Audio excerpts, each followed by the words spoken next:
Hello बच्चों, let's see this question and here this question से explain the limitation of the power of the president. Question आपसे बोल रहा है कि प्रेसिडेंट की पावर में क्या क्या लिमिटेशन है वो आपको एक्सप्लेन करना है। यहाँ पे क्वेश्चन का की कॉन्सेप्ट है limitation over the president's power.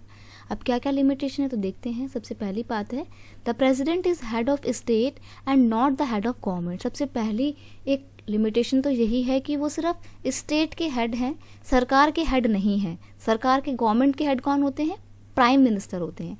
Therefore he exercises only nominal power. और क्योंकि वो गवर्नमेंट के हेड नहीं है तो गवर्नमेंट से रिलेटेड जो भी मैटर होते हैं उनके ऊपर उनका डिसीजन नहीं लिया जाता है और वो सिर्फ एक नॉमिनल हेड है या नॉमिनल पावर है प्रेसिडेंट के पास में। तो ये लिमिटेशन है। नेक्स्ट है The President can ask the Council of Ministers to recommend its advice, but if the same advice is given again, she is bound to act according to it। यानी कि council of minister ने मान लीजिए अपनी कोई भी advice दी है president को या रिकमेंडेशन दी है प्रेसिडेंट को और प्रेसिडेंट को वो रिकमेंडेशन पसंद नहीं आई है तो वो उसमें कुछ चेंजेस लाने का अपना प्रस्ताव रख सकते हैं, लेकिन उस चेंजेस को मानना ना मानना काउंसिल ऑफ मिनिस्टर के ऊपर डिपेंड करता है। और काउंसिल ऑफ मिनिस्टर उनकी उस एडवाइस को ना मानते हुए वही सेम रिकमेंडेशन दोबारा फिर से प्रेसिडेंट को देती है।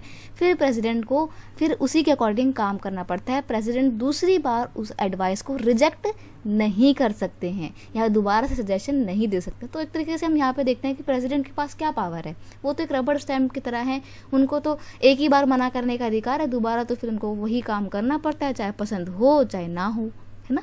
तो ये कुछ लिमिटेशन है प्रेसिडेंट की पावर के ऊपर। I hope you understand it well.